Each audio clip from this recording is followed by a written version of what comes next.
What Project Resurrection means for Snoke's plans in The Last Jedi. Oh, I'm back! Yeah!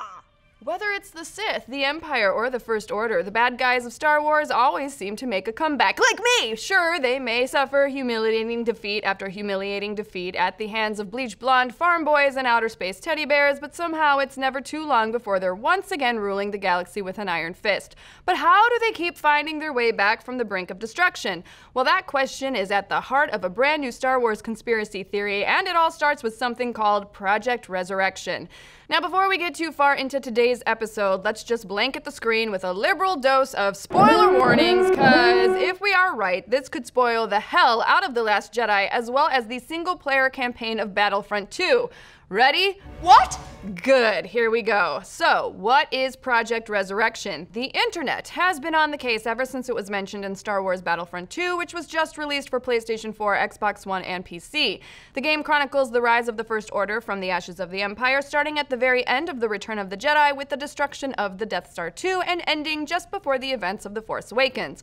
Along the way, we even get visits from Palpatine post-death barking orders in the form of holographic recordings, and a cliffhanger ending in which a character inquires about the status of the shadowy Project Resurrection. Now, we know that this is supposed to lead directly into some of the DLC that's going to be released for the game right before The Last Jedi hits theaters, but we also know that Lucasfilm is doing this because they want that information fresh in viewers' minds when they walk into the new film. That means Project Resurrection may tie into The Last Jedi more than you'd expect from your average video game/movie tie-in. So obviously this makes the mystery all the more intriguing. That's why we've done a little detective work and come away with 3 possible solutions regarding the identity of Project Resurrection. Theory number 1. Project Resurrection is just one big marketing scheme. In this version, it's not a person or some other living thing that's being resurrected, but the entirety of the Empire itself. Let's face it, when the intergalactic fasciitis, who puts that into a prompter, of the Star Wars universe decided it was time to rise up again, they probably knew the Empire brand was completely tainted.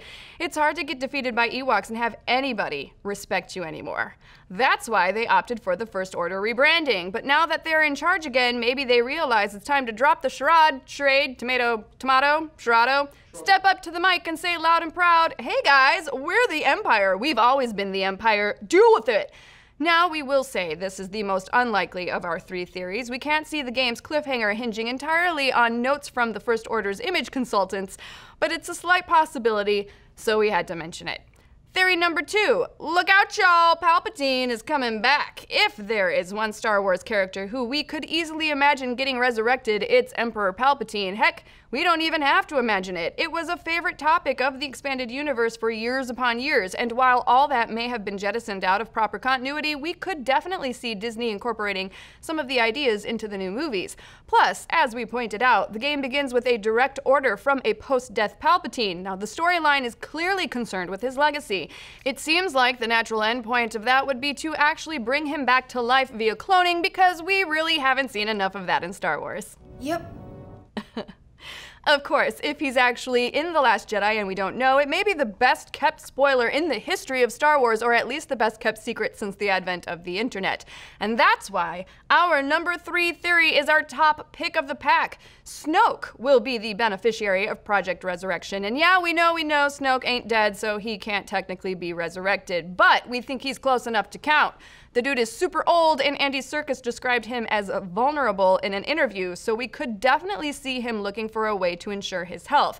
There have also been unsubstantiated rumors that Snoke is able to jump bodies, and the one we see him in now may not even be his original form. And while yes, we can't put too much stock in something that's not confirmed, it would line up with everything else we've heard about the character. So our theory is that Snoke is actually grooming a new apprentice, not to continue his legacy, but to actually body snatch when the time is right.